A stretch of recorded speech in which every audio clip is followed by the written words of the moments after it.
ओम ज्ञानतिमिरान्धस्य ज्ञानाञ्जनशलाकया चक्षुरुन्मीलितं येन तस्मै श्रीगुरवे नमः। नमो विष्णुपादाय कृष्णपृष्ठाय भूतले श्रीमते भक्तिवेदान्तस्वामिनिति नामिने। नमस्ते सारस्वती देवी गौरवाणी प्रचारिणि निर्विशेषणवादी पाश्चात्यदेशकालिस्।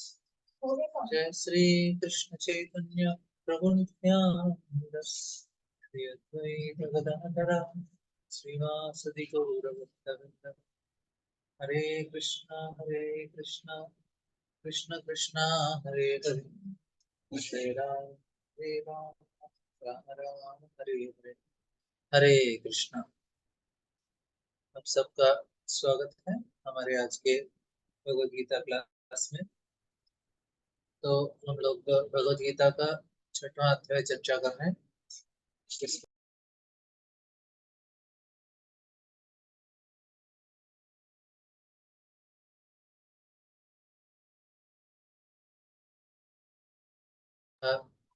नेटवर्क का थोड़ा समस्या है, मेरा मोबाइल से चल रहा है इसलिए वीडियो ऑन नहीं कर पा रहा। जब हमारा नेटवर्क आएगा तो फिर मैं थोड़ा वीडियो लगाता हूँ, इसलिए बिना वीडियो का हम लोग क्लास कर लेंगे, लेकिन आपको श्लोक का सब कुछ दिखेगा। तो हम लोग कल चर्चा कर रहे थे कि किस प्रकार से भगवान कृष्ण अष्टांग योग के बारे में इधर बता रहे हैं। तो इस श्लोक में हमने अम्बरीश महाराज का चर्चा किया है। सवै मन कृष्ण पदारविंदो वाचांस वैकुंठ। किस प्रकार से अलग अलग इंद्रियों को उन्होंने भगवान के सेवा में लगाया। फिर इसके बाद ये श्लोक आता है यथा दीपो। हाँ, ये श्लोक यथा दीपो निमातस्थो नेंगते सोपमा स्मृता योगिनो यत चित्तस्य युञ्जतो योगम आत्मना। तो हमने चर्चा किया कि किस प्रकार से अलग अलग योगा पद्धति में अलग अलग चीजों के ऊपर ज्यादा ध्यान दिया जाता है। जो ध्यान योग है इस अध्याय में मन को नियंत्रण करने के बारे में बहुत ज्यादा जोर दिया गया है और अलग अलग मार्ग दिए गए हैं कैसे मन को नियंत्रित किया जा सकता है। और हम देखेंगे कि जो ज्ञान मार्ग है उसमें बुद्धि के ऊपर ज्यादा जोर दिया जाता है। और हम आगे हम लोग जब ये देखेंगे कि जो कर्म योग है उसमें इंद्रियों को नियंत्रित करने के बारे में और इंद्रियों को सकारात्मक रूप से लगाने में उसको समझाया गया है और उस प्रकार से बनाया गया। अभी देखेंगे कि हम लोग भक्ति योग में हमारे अहंकार को सही तरह से इस्तेमाल किया जा रहा है।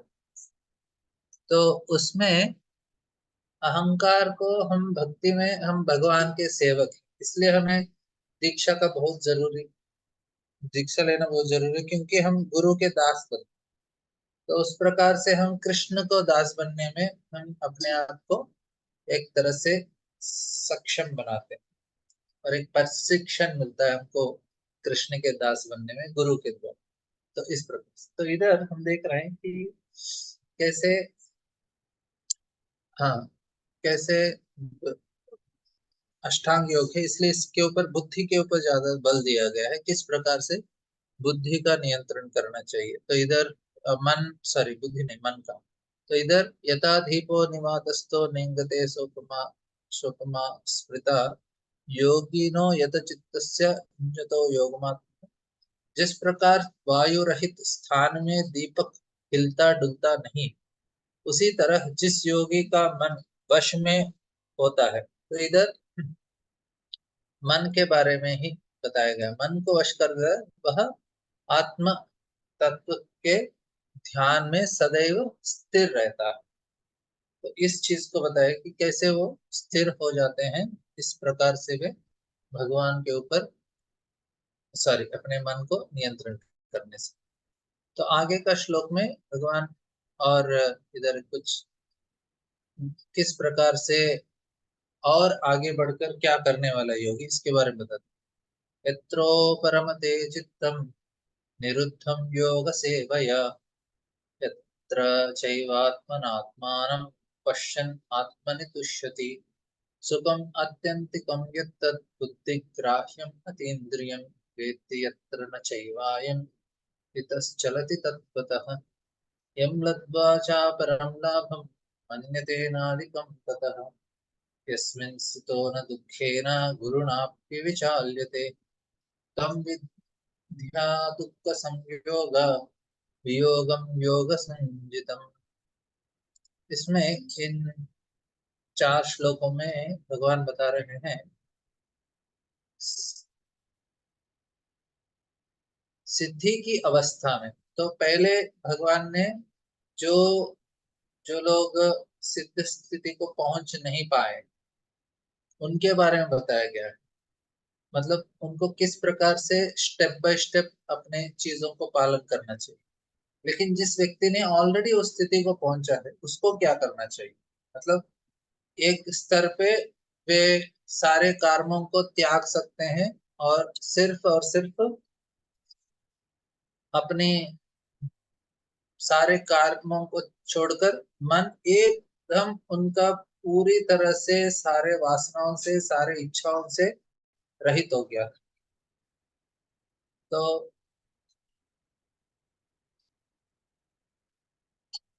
तो इसलिए उस व्यक्ति के लिए मतलब अभी जिसका मन इच्छाओं से भरा है उसको थोड़ा कर्म करना पड़ेगा। इसलिए भगवान ने इस अध्याय का पहला श्लोक में वही बताया। तो लेकिन जिस व्यक्ति का ऑलरेडी मन पूरा शुद्ध हो गया उसको कुछ करने का नहीं है, उसको सिर्फ ध्यान करने का। इसलिए इधर ये श्लोक बताते हैं सिद्धि की अवस्था में जिसे समाधि कहते हैं मनुष्य का मन योगाभ्यास के द्वारा भौतिक मानसिक क्रियाओं से पूर्णतया संयमित हो जाता है। मतलब उनको बाहर का चीज कुछ भी उनके लिए जरूरत नहीं पड़ता।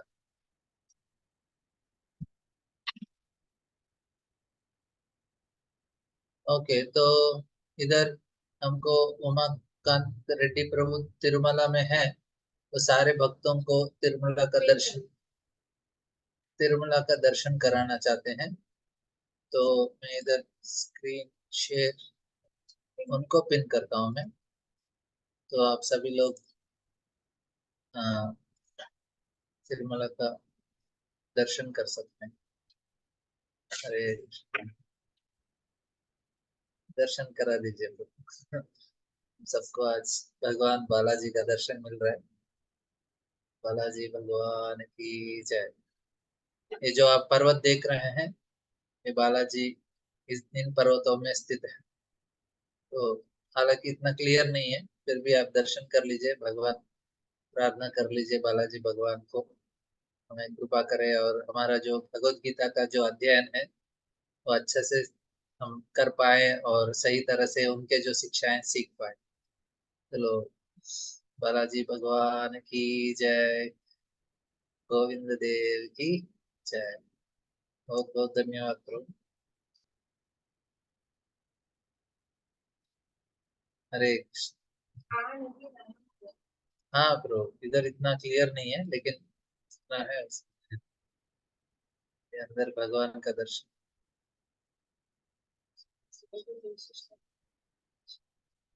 चलो हमारा नेटवर्क स्ट्रांग नहीं है इसलिए। तो ये हमारे इस्कॉन राधा गोविंद जी मंदिर है तिरुपति में। इधर प्रभुपाद जी का दर्शन है और आगे जाके राधा गोविंद जी और अष्ट सखी हैं, उनका भी आप दर्शन ले लीजिए। राधा गोविंद जी बीच में खड़े हैं और उनके चारों तरफ अष्ट सखियां हैं। इतना क्लियर नहीं है फिर भी दर्शन होगा। हरे कृष्ण। हरे कृष्ण।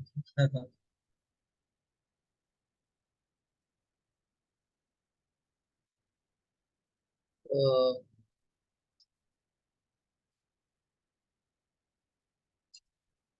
तो इधर हम लोग भगवत गीता का इस अध्याय में इस चीज को।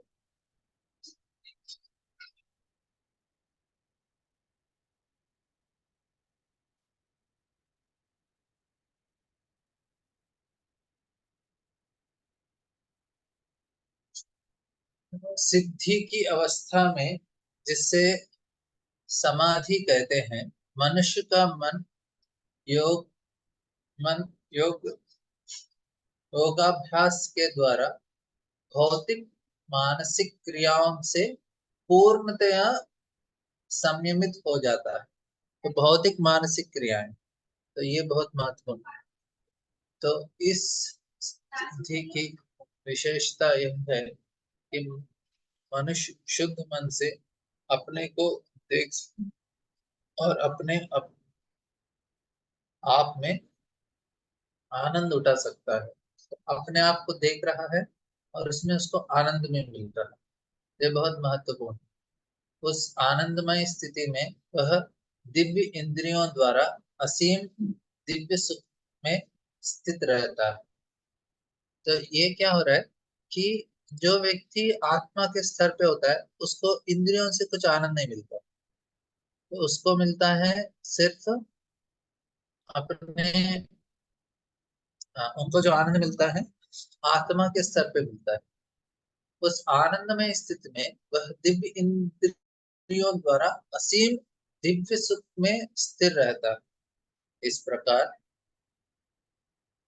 स्थापित मनुष्य कभी सत्य से विपत नहीं होता और इस सुख की प्राप्ति हो जाने पर वह इससे बड़ा कोई दूसरा लाभ नहीं मानता। तो एक बार इतना ज्यादा मिलने के बाद किसी को, अभी देखिए, हमको भी कुछ थोड़ा ब्रह्मानंद मिल जाता है कभी कभी। हमको कभी बहुत बड़ा दुख, मतलब बहुत बड़ा टेंशन है एग्जाम का रिजल्ट का, बच्चों का रिजल्ट का, इसका रिजल्ट का, उसका रिजल्ट का, तो रिजल्ट का सोच के ही हमको इतना टेंशन आ जाता है। लेकिन जब वो मिल जाता है तो हम लोग उससे चिंता से मुक्त हो जाते हैं। तो एक तरह का राहत मिलता है। तो राहत हमको बहुत अच्छा लगता है, क्या बात है, कितना राहत मिल गया। तो इसको एक तरह से हम लोग ब्रह्मानंद का बहुत छोटा सा झलक महसूस कर सकते हैं कि अरे बाप रे कितना टेंशन था, अभी तो थोड़ा आराम मिल गया। तो ये जो आराम है, तो ये इतने करोड़ों करोड़ों हम लोग जन्म मृत्यु चक्र में फंस के इतने सारे अलग अलग चीजों से अनुभव करके जब आत्मा के स्तर पे पहुंच जाते हैं तो व्यक्ति बहुत उनको सुकून मिल जाता है। उनको लगता है कि मुझे इतना इतना आनंद मिला है। इसलिए हमें ये बहुत साधारण नहीं है इसको प्राप्त करना, इसलिए मुक्ति के लिए कितने लोग प्रयास करते हैं। बड़े बड़े ऋषि मुनि तपस्वी योगी ज्ञानी सारे लोग इस मुक्ति को प्राप्त करने के लिए कितना प्रयास करते हैं। शरीर हमको इतना जोर से पकड़ के रखा है। जो मन है शरीर के साथ इतना, हम इतने अहंकार के वश में इस मन और शरीर के साथ इतना हम अनुभव करते हैं, इसे छुटकारा पाना मुश्किल है। इसलिए इतना बड़ा बड़ा घोर तपस्या क्यों कर रहे हैं लोग? क्योंकि उनको समझ, ये असाधारण चीज नहीं, इसलिए उनको इतना करना पड़ रहा है। तो हमें समझना चाहिए कि इस स्थिति में हमको पहुंचना है तो हमें भी उस तरह से प्रयास करना है। लेकिन हम लोग तो इतना तपस्या नहीं कर पाते, इसलिए हमको आसान तरीका दिया है वो भक्ति के द्वारा। तो भक्ति एक तरह से देखने से आसान तो लगता है, लेकिन इतना भी आसान जब क्यों नहीं होता है, क्योंकि आपको अनुभव होगा। देखिए, ये आप सभी लोग अब शेयर कर सकते हैं। भक्ति क्यों मुश्किल होता है, कब मुश्किल होता है? जब हम भगवान का इच्छा को स्वीकार करने के लिए बोलेंगे ना, हमारा मन अहंकार उसे स्वीकार करने नहीं देता। हम बोलेंगे नहीं, मेरे हिसाब से होना चाहिए। तो आप अभी तो अपना अपना साक्षात्कार बोलिए कि कितने लोग को ऐसा, तो हमको भगवत गीता इतना बार बताया है और भक्ति आसान है बोलते हैं। तो भक्ति आसान है, लेकिन मुश्किल क्या है कि जब हमको बोला गया कि आप कृष्ण का जो इच्छा है उसको स्वीकार करो, तो बहुत बड़ा मुश्किल हो जाता है। तो आप बताइए कितने लोगों को कृष्ण का इच्छा स्वीकार करना मुश्किल होता है। हम लोग बहुत बहुत क्या बोलते हैं, उसके खिलाफ बहुत लड़ाई करते हैं। कृष्ण का इच्छा है, लेकिन हम दूसरों को दोष देते हैं, इसके वजह से नहीं हो रहा है, इसके वजह से नहीं हो रहा है, अरे कृष्ण बोल रहे हैं ना मेरे द्वारा हो रहा है, तो वो भक्ति मार्ग है। हमको भक्त बनना है तो कृष्ण को इच्छा को स्वीकार करो ना, क्यों नहीं कर रहे हैं? तो भक्त बनना है तो स्वीकार भी करना है ना, नहीं तो भक्त कैसा? तो हम लोग फिर किसी और को कैसे दोष दे सकते हैं, बताइए? हम लोग किसी और को कैसे दोष दे सकते हैं, क्योंकि भगवान खुद बोल रहे हैं अरे मेरा इच्छा से हो रहा है। तो हमारा अहंकार को हमें शुद्ध करना है, हमारा मन को शुद्ध करना है, और इस चीज को इसलिए, हालांकि भक्ति बहुत सिंपल है। क्यों सिंपल है? कृष्ण का इच्छा को स्वीकार करो, बस हो गया, भक्ति हो गए, हो गए, आप भगवान के भक्त हो गए। लेकिन आसान है क्या ये? तो आपके जीवन में ऐसा कुछ अनुभव है तो आप मैं आपको अनम्यूट करने का मौका दे रहा हूँ। आप अनम्यूट करके कोई बताना चाहते हैं तो बताइए, हाथ उठा दीजिए, मैं आपका अनम्यूट कर देता हूँ। मकान प्रभु ने पहले हाथ उठाया। हाँ प्रभु। हाँ, मेरे जीवन में से एक एक उदाहरण मैं आपको बताऊंगा जहां मैंने आ, कृष्ण का इच्छा को मैंने स्वीकार किया। ठीक है ना? तो हाँ एक दिन। हाँ हाँ, हाँ। बोलिए। तो इसमें क्या है, एक दिन मैं रात को बाहर जा रहा था, मेरा बड़ा कार लेके, जो बहुत बड़ा अच्छा दो कॉस्टली कार था। तो एक दिन रात में क्या हुआ, मेरे तिरुमला से एक मेरा एक भक्त आया था, तो भक्त को लेके बाहर गया। तो वो टाइम में मैं वो गाड़ी मेरा कार निकाल के क्या करा, मैं एक जगह में पार्किंग करा था। मेन रोड के हाईवे में पार्किंग करा, ठीक है ना? तो मेन रोड के हाईवे में पार्किंग करने के बाद क्या हुआ, थोड़ी ही देर के बाद एक दो 2 मिनट में मैं कार से उतर के बाहर गया, बहुत साइड में मैं पार्क करा। पीछे से आके एक बड़ा बस आके मेरे कार को डैश ठोक मारा, दिया। ठोक दिया। ओ, तो मेरा 15 लाख का कार चकनाचूर हो गया। तो बाद में क्या हुआ, तो सब लोग आके ड्राइवर को पकड़ के उसको नो सताने की कोशिश कर रहे थे। मैं बोला ये हो गया, ये इंसिडेंट खत्म हो गया, तो मैं इसके बारे में मैं ज्यादा नहीं सोच रहा हूँ। तो मैं बोला this is the will of Lord, ये भगवान का मर्जी है, तो मैं इसको स्वीकार करूंगा। तो मैंने उस उन वो जो पर्सन ने जो मेरा गाड़ी को ठोका, तो मैं उसको 1 रुपए भी मैं उससे कुछ भी नहीं लिया। और मेरा कंप्लीट कार का 14 लाख का कार जीरो डिप्रिसिएशन में चले गया। उससे मेरे को 1 रुपए भी पैसे भी नहीं आया। और उसके ऊपर से एक ये भगवान की इच्छा है बोल के मैं उसको क्षमा करके देन मैं वापस आ गया। बस यही हुआ। तो ये चलिए। मेरा जिंदगी में एक एक्सपीरियंस है।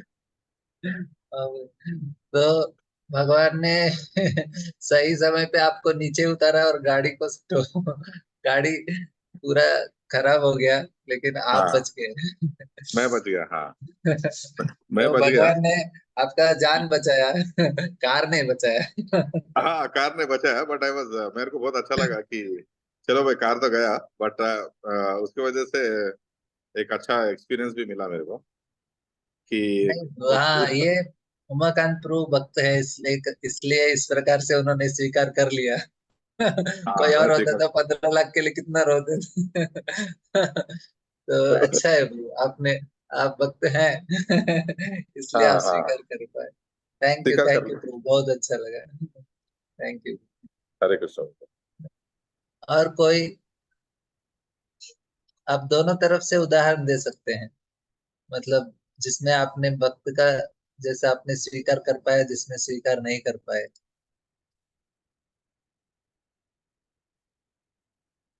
तो हर एक चीज भगवान से होता है, हमको स्वीकार करना है। इसलिए भक्ति योग सरल है एक तरह से, जब हम स्वीकार करते हैं। और मुश्किल कब है? जब हम स्वीकार नहीं करना चाहते। और कोई बताना चाहते हैं इसके ऊपर? किसी को कुछ अनुभव है अपने भक्त का? रोज ही ऐसा हुआ था मेरा जीवन में, मैंने उसको स्वीकार कर लिया। और ऐसा कुछ चीजें आपने इतना होने के बाद बोला अभी भी स्वीकार करना मुश्किल हो रहा है कि भगवान ने ऐसा किया क्यों, और मेरे साथ ही क्यों हुआ है। इतना अन्याय क्यों हो रहा है, अच्छे लोगों को क्यों बुरा होता है। ठीक है, कोई बताना नहीं चाहते। छोटा छोटा होता है, बहुत सारा बड़ा बड़ा नहीं होता, सभी को मकान प्रूफ बड़े हैं तो बड़ा चीज होता है। बड़े भक्तों के साथ बड़ा प्रॉब्लम होता है, और अलग छोटा लोगों के लिए छोटा होता है। सही है, अच्छा है। तो लेकिन ये चीज आप याद रख लीजिए कि हम जितना हम चीजों को स्वीकार कर रहे हैं, उतना हम कृष्ण के नजदीक पहुंच रहे हैं, उतना हम भगवान के करीब पहुंच रहे हैं, और उतना हम, हाँ, हम भक्त बोल सकते हैं कि हाँ भक्त हैं, क्योंकि हम भगवान की इच्छा को स्वीकार करते हैं। तो सबसे बड़ा समस्या क्या है लोगों को, कि भगवान का इच्छा स्वीकार नहीं करना चाहते। उनको लगता है कि मेरे हिसाब से होना चाहिए चीज, हमारे हिसाब से नहीं। भक्त मतलब भगवान के हिसाब से वो भक्त है, बस। बहुत सरल चीज है, भक्त बनना बहुत इजी है। जब हम लोग भगवान की इच्छाओं को स्वीकार करें तो भक्त। तो इधर देखिए कितना मुश्किल है अष्टांग योगी के लिए, कितना मुश्किल है उनको, जंगल जा कितना सारा चीज करना पड़ता है, उसके बाद उनको इतना ब्रह्मानंद मिलता है। लेकिन हमें इतना नहीं करना है, हमें भी करना है, लेकिन हमें भी उस प्रकार का जो इधर लिख रहे हैं ना, ऐसी स्थिति को पाकर मनुष्य बड़ी से बड़ी कठिनाई में भी विचलित नहीं होता। क्यों? क्योंकि इस प्रकार का आनंद प्राप्त कर रहे हैं। तो जो व्यक्ति भगवान कृष्ण के हाथ को हर चीजों में देख पाते हैं, वो भी इस प्रकार के आनंद को प्राप्त कर सकते हैं, और उसके द्वारा वे भी अपने इस स्थिति से विचलित, इस बड़ी सी बटाई कठिनाइयों से भी विचलित नहीं होते। हम लोग विचलित हो जाते हैं, ये हमारा मन का बहुत बड़ा समस्या है। यह निस्संदेह बौद्धिक संघर्ष से उत्पन्न होने वाली समस्त दुखों से वास्तविक मुक्ति है। तो इसे हम वास्तविक मुक्ति बोलते हैं, जिस हर एक स्थिति में वे स्वीकार कर पा रहे हैं। हालांकि अष्टांग योगी भी भगवान के ऊपर ध्यान करते हैं, फिर भी उनको इस स्थिति में पहुंचने के लिए बहुत संघर्ष करना पड़ता है। भक्त के लिए इतना जरूरी नहीं।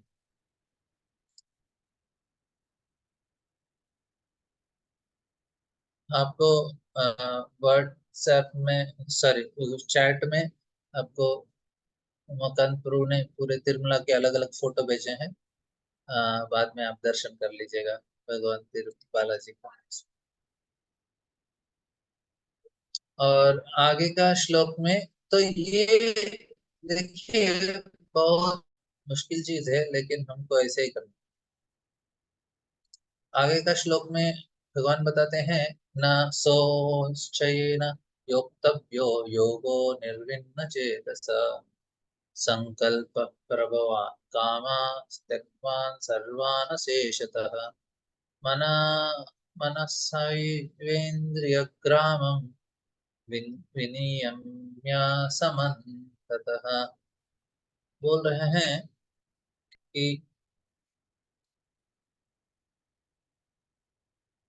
मनुष्य को चाहिए कि संकल्प तथा श्रद्धा के साथ योगाभ्यास में लगे और पद से विचलित न हो। उसे चाहिए कि मनोधर्म से उत्पन्न समस्त इंद्रियों को निरपवाद रूप से त्याग दे, और इस प्रकार मन के द्वारा सभी और से इंद्रियों को वश में कर। तो उनको इंद्रियों को वश में करने के लिए उन्होंने कौन सा मार्ग इस्तेमाल किया? मन का मार्ग इस्तेमाल किया। मन को नियंत्रित करते हुए उन्होंने इंद्रियों को नियंत्रित किया। तो इस मार्ग को वे अपनाए हैं।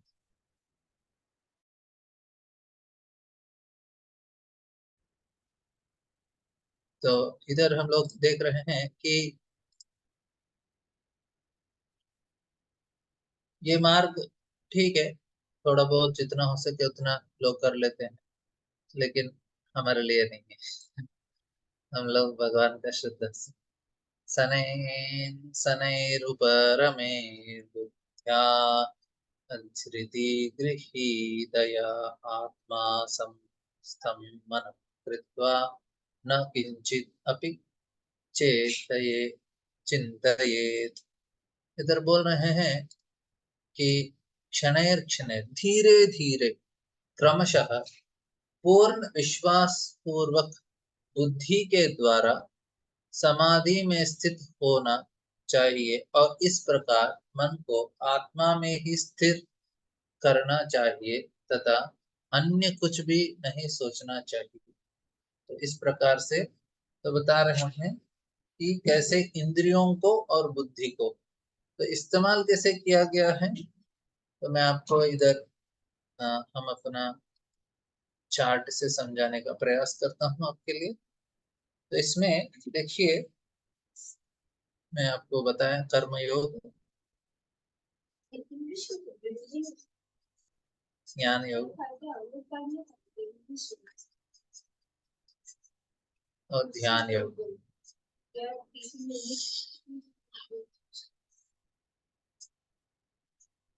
और भक्ति योग। तो इधर क्या होता है कर्म में मैंने बताया इंद्रियों को सेंसेस, और इधर ज्ञान योग में बुद्धि, और ध्यान योग में मन। तो क्या होता है कि जब हम इंद्रियों को सही तरह से, मैंने बोला सकारात्मक रूप से उनको इस्तेमाल करना चाहिए और उसको सही तरह से लगाना चाहिए। तो इस प्रकार से हम लोग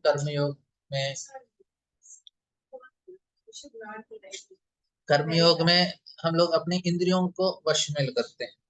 तो इंद्रियों को कैसे वश में करते हैं, हम लोग सही तरह से उसका इस्तेमाल करते हैं। आपको ऐसे दिखाई नहीं दे रहा, फिर से शेयर करता हूँ एक बार। आप लोग को स्क्रीन दिखाई दे रहा है?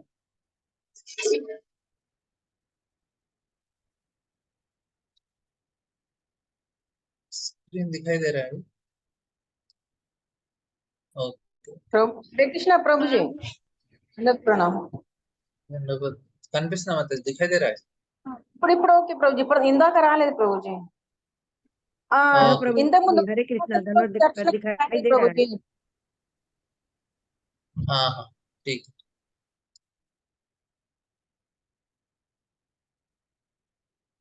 तो योगा कर्म योग में इंद्रियों को द्वारा इंद्रियों को वश में करना होता है। ध्यान योग आपको सारा चीज है लेकिन इसके ऊपर ज्यादा ध्यान दिया जाता है, इंद्रियों को सकारात्मक। ध्यान योग में बुद्धि का ज्यादा इस्तेमाल किया जाता है और भक्ति योग में मैंने बताया कार को, और ध्यान योग में मन। हालांकि सारे योगों में सारे चीज के ऊपर ध्यान है लेकिन एक चीज के ऊपर ज्यादा फोकस दिया जाता है, मतलब उसके ऊपर ज्यादा ध्यान देना चाहिए। तो इधर कर्मयोग में, तो इधर ये श्लोक में आप देखेंगे, दो श्लोक में बताते हैं कि मन के द्वारा सो ध्यान योग क्या करता है। तो कर्मयोग में आप लोग को मैं इंग्लिश में लिख रहा हूँ, एक मिनट में आप लोग अनम्यूट करके बताएं। आपको मैं इंग्लिश में लिख रहा हूँ तो समझ में आ रहा है ना, आपको तकलीफ नहीं हो रहा है? हाँ प्रभु जी, आ रहा है, तो समझ आ रहा हूँ। आ रहा है, आ रहा है, आ रहा है। अरे ठीक, किसी को तकलीफ है तो बताइए। नहीं आ रहा है। थैंक यू, क्योंकि मैं हिंदी में लिख नहीं पाता, मैं लिख सकता हूँ लेकिन नहीं बहुत पढ़ गंदा। सकते हैं, आ रहा है प्रभु जी। थैंक यू मैम,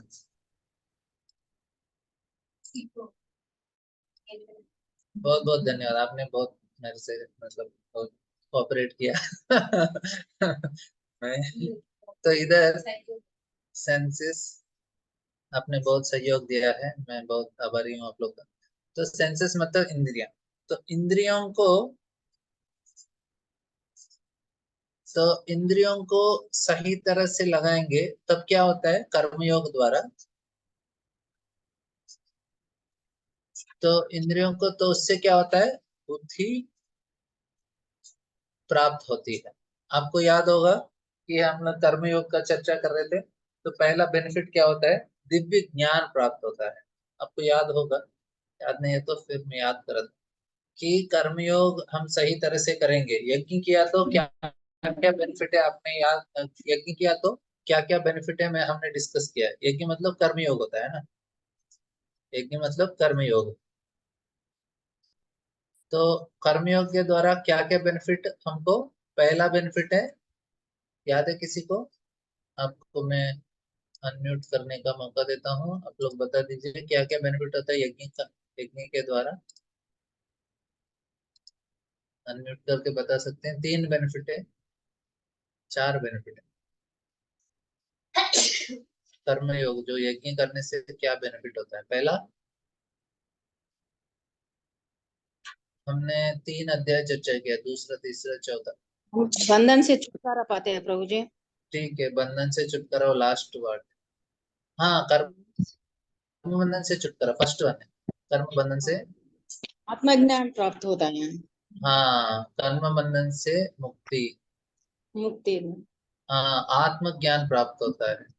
मुक्ति पाने का मार्ग भी पता चलेगा हमको। हाँ, वही सब आत्मज्ञान। आप आपने तो आंसर दिया, अभी आप मत दीजिए, और कोई बताएंगे? आत्म साक्षात्कार होता प्रभु जी। हाँ, वो तो ज्ञान है ही इधर, आत्मज्ञान। और क्या प्रभु, और किसी को याद है? हृदय का शुद्धि। इंद्रियों भगवत इंद्रियों को धाम स्पष्ट जाते हैं प्रभु। करती हाँ, भगवत धाम जाते हैं, मुक्ति प्राप्त होता है। और लास्ट वन, कर्म बंधन से छुटकारा, इधर आनंद मिलता है। भगवान के आनंद के लिए काम करते हैं, इसलिए हमें भी आनंद भगवान की प्रसन्नता के लिए काम करते हाँ, है। तो जो इधर जो ज्ञान है, जो ये ज्ञान है, ये जो, इससे क्या होता है? दिव्य ज्ञान प्राप्त होता है। दिव्य ज्ञान, जो ये दिव्य ज्ञान है, ये हमारा बुद्धि को शुद्धिकरण करता है, तो ये बहुत महत्वपूर्ण। तो कर्मयोग हम सारे अपने इंद्रियों को सही तरह से इस्तेमाल करने से, इंद्रियों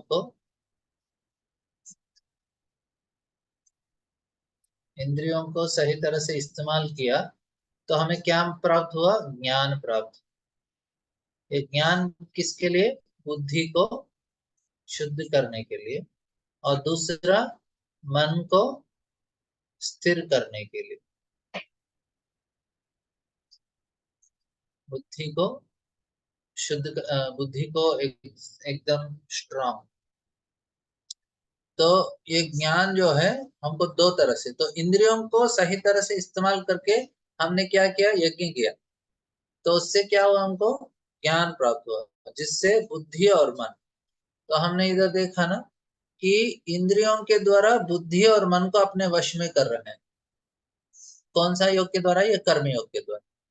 और जो ज्ञान योग होता है, ज्ञान योग में वो क्या करते हैं?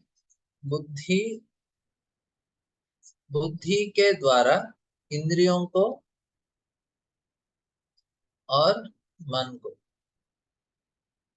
इसको वश में करने का प्रयास करते हैं। तो बुद्धि का इस्तेमाल करते हैं और इंद्रियों के जो विषय वस्तु हैं उनसे दूर रखने का प्रयास करते हैं, और मन के अंदर जो आने वाले भावना है, जो मन में इमोशंस है, उसको नियंत्रित करते हैं। बोलते हैं इसको हम लोग बहुत सीरियस नहीं लेना चाहिए, इन चीजों को सीरियस नहीं लेना। तो हमने 5वें अध्याय में जो पढ़ा था, जो और स्थित प्रज्ञ, इस प्रकार से ये लोग क्या है? अपना बुद्धि का इस्तेमाल करते हैं और मन इंद्रियों को नियंत्रित। जो ज्ञान योगी है,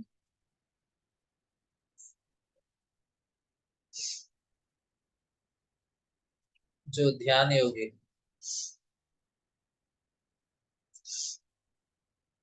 जो ध्यान योगी, ये 5th चैप्टर वाला है, ये 3rd चैप्टर वाला, और ये 6th चैप्टर। समझ रहे हैं ना? तो इस अध्याय में भगवान ने कर्म योगी इंद्रियों को किस प्रकार से, ऑफकोर्स 5th में भी है, दोनों में, लेकिन 5th में ज्ञान योग का जो प्रैक्टिस है, उसका जो करने का तरीका है, उसे समझाया गया।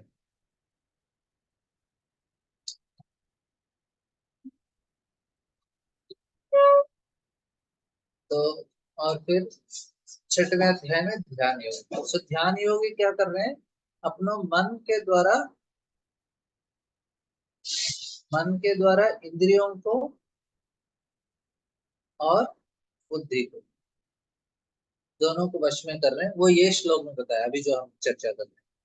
तो इस प्रकार से देखेंगे इन कर्मयोग और ज्ञान योग, ये फर्स्ट वाला हुआ कर्मयोग। कर्मयोग, ज्ञान योग और ध्यान योग।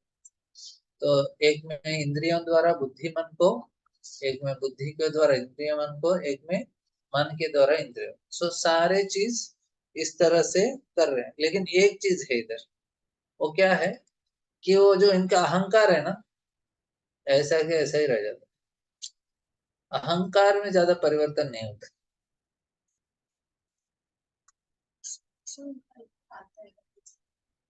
क्योंकि इनका अहंकार है कि वो अभी भी भगवान से अलग रहते हैं। हाँ उनको, हाँ उनका ये कि इनको कौन सा अहंकार प्राप्त होता है कि मैं भगवान का अंश, मैं आत्मा हूँ, आई एम सो आत्मा। तो इस अहंकार को वो प्राप्त करते हैं। लेकिन भक्ति में हम लोग शुरू करते हैं अहंकार से, मतलब ऊपर से नीचे आते हैं। ये सारा चीज ना नीचे से ऊपर जाने का तरीका। लेकिन भक्तियों कैसा है, हम अहंकार को, हम आत्मा नहीं, हम भगवान के सेवक के रूप से शुरू कर देते हैं। आत्मा मानते हैं लेकिन उससे ज्यादा बोले भगवान के दास है। गोपेर भरतोर पदकमलयोर दास दासानु दास। तो इस प्रकार से हम लोग हम इस इसको समझने का प्रयास करेंगे। लोग बोलेंगे कि हाँ हम ध्यान योग कर रहे हैं, कर्म योग कर रहे हैं, हम अष्टांग योग कर रहे हैं, कुछ ना कुछ कर, लेकिन हमको वो सही तरह से पता चलना चाहिए कि कर क्या रहे हैं। तो आप इस प्रकार से समझने का प्रयास कीजिए कि हम ये ना, हमको अगले अध्याय से समझ में आएगा। इसके ऊपर भक्तियों के ऊपर अभी ध्यान मत दीजिए। एटलीस्ट तीन चीज को समझने का प्रयास कीजिए, कर्मयोग, ज्ञान योग और ध्यान योग। कर्मयोग को कार्य करना पड़ता है कंपल्सरी। ज्ञान योग और ध्यान योग में ना, आपको जब ये स्थिति में पहुंचेंगे, आप अच्छे हायर स्थिति में पहुंचेंगे, उनको कुछ कार्य करने का जरूरत नहीं। अपने मन और बुद्धि को नियंत्रण में ही लगे रहते हैं बस। उसी को ये बहुत सारे शास्त्र पढ़ते हैं, ये बहुत शास्त्र पढ़ते रहते हैं ज्ञान योगी लोग। और ध्यान योगी लोग परमात्मा को ध्यान करके मन को नियंत्रण करना चाहते हैं प्राणायाम द्वारा। प्राणापान सॉरी यमा नियमा प्राणायाम प्रत्याहार। तो इस प्रकार से वे मन को नियंत्रण कर रहे हैं। तो समझ रहे हैं तो ध्यान योग मतलब आपने योगियों का फोटो देखा होगा, तो वो ध्यान योग को दर्शाता है। ज्ञान योग मतलब बेसिकली सन्यासी है।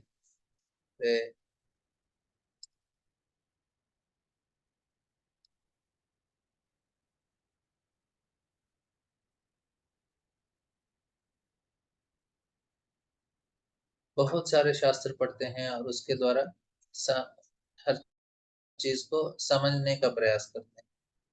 वे होते हैं ज्ञान योग। जो आपको बहुत सारे बड़े बड़े मठों में बड़े बड़े सन्यासी दिखते हैं, ये लोग बोल सकते हैं एक तरह से ज्ञान योगी, प्रैक्टिस तो कर रहे हैं। देखिए हर योग में दूसरा योग का थोड़ा बहुत मिश्रण रहता है। ज्ञान योग में ध्यान योग का भी रहता है, ध्यान योग में ज्ञान योग का भी, तो मिश्रण तो है। लेकिन उनको बहुत सारा चीज, उनको योग करने में आनंद ज्यादा आता है। क्यों ऐसा, एक मिनट में उनको फोटो दिखा के उसके बारे में समझाता हूँ। आपने फोटो देखा होगा लेकिन फिर भी एक उसको चर्चा करने के लिए। प्रॉब्लम क्या है, हम लोग करते, हम लोग बोलते हैं आप कर नहीं पाते इसलिए आप उसको नीचा बोलते हैं। ऐसा नहीं, भक्ति करना भी इतना आसान नहीं है। मैंने बताया ऑलरेडी आपको। सुनने में बहुत आसान लगता है, अरे कृष्ण के लिए सब कुछ करो, लेकिन कितना लोग कर पाते हैं? कृष्ण ने जो ऑलरेडी किया उसको स्वीकार करना इतना मुश्किल हो जाता है। और कृष्ण के लिए और एक्स्ट्रा क्यों करने?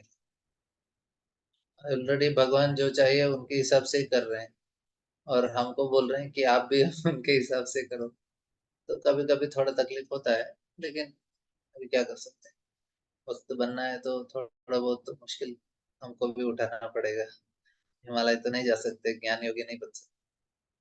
तो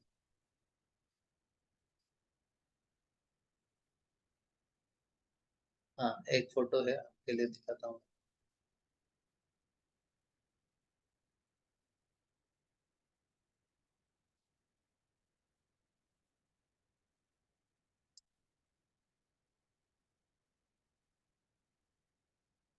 तो ये होता है ध्यान योगी। इससे भी भयंकर फोटोस हैं, आपको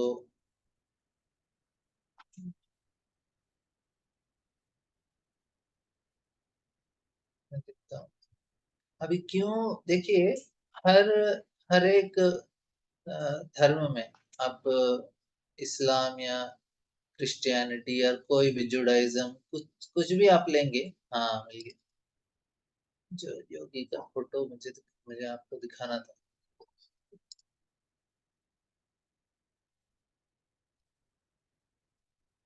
ये देखिए, ये होता है अष्टांग योगी। और अपना शरीर कैसे छोड़ते हैं, सारा चीज आपको 8वें अध्याय में दिखा दूँ।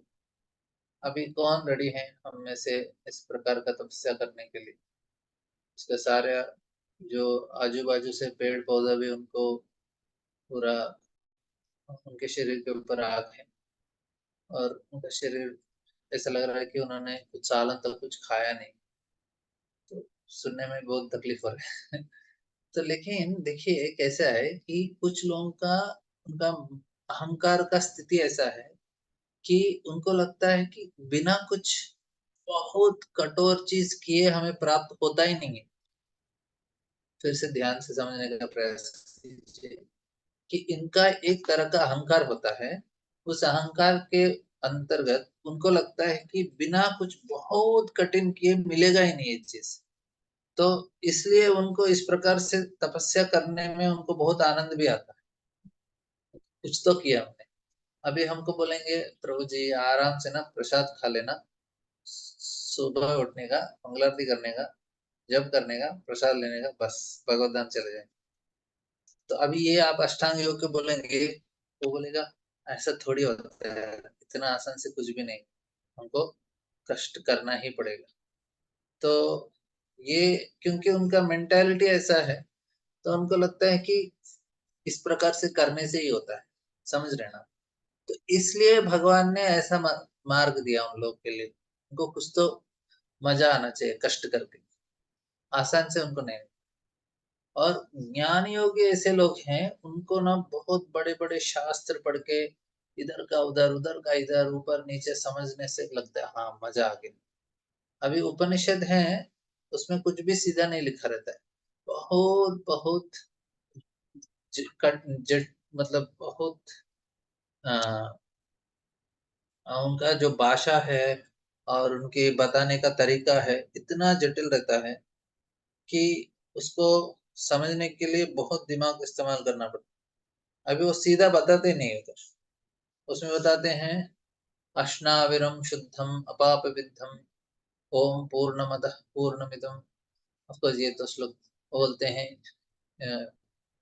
तद्देजति तन्नैद तद्दूरे तद्वन्तिके तदंतरस्य सर्वस्य तत्सर्वस्य बाह्यतः। उसका जो भाषा ही इतना कठिन हो जाता है उसको समझना, हालांकि संस्कृत में ही है। तो लोग बहुत दिमाग वाले ना ज्ञान योगी रहते हैं, उनको लगता है हाँ मजा। अब आप सीधा सीधा बोलेंगे कृष्ण भगवान है, उनको उसमें मजा नहीं आएगा सुन के। लेकिन उनको बताया गया है जो निराकार, निर्गुण ब्रह्मन, जो साकार रूप में इस प्रकार से इस तरीके से प्रकट होते हैं, तो वो सारा चीज सुन सुन के बाद में एक निष्कर्ष में निकले कि भगवान कृष्ण है। तो ऐसा उनको बहुत रिसर्च करके जब पता चलता है कृष्ण भगवान है, बहुत खुश हो जाते हैं कि हमको ऐसा अंत तो गत्वा हमको पता चल गया। हम बोलेंगे अरे इतना क्या करने का यार, आपको ऑलरेडी बता दिया, सीधा सीधा कृष्ण भगवान है, भक्ति कर लो, लेकिन उसको उसमें कुछ भी मजा नहीं आएगा। उनको बोलेंगे नहीं, ऐसा नहीं, हमको थोड़ा मुश्किल दिखना चाहिए तब जाके मजा आए। तो ऐसा हर एक अपना अपना मेंटालिटी से काम होता है। तो अभी जो कर्मयोगी है उसको भी लगता है कुछ तो कार्य होना चाहिए ना, ऐसे खाली बैठ के ध्यान करना, खाली बैठ के शास्त्र पढ़ना क्या मजा है, कुछ तो कार्य करना चाहिए। तो वो कर्मयोगी है, वो धीरे धीरे आएगा। लेकिन जो अष्टांग योगी और ज्ञान योगी है, उनका मेंटालिटी के अनुसार हम समझेंगे कि वैसा है। लेकिन जो भक्ति योगी है, उनका तो सीधा सब कुछ साफ, उनको पता है कि ऐसा होना चाहिए, ऐसा ही होगा। भगवान कृष्ण भगवान है, हम उनका शरण में जाए।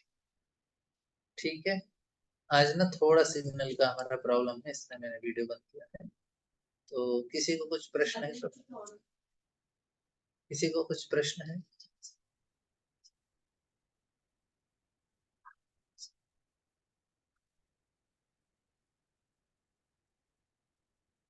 ठीक है, कल फिर मिलेंगे। बहुत बहुत धन्यवाद। हरे कृष्णा। शिल प्रभुपाद की जय।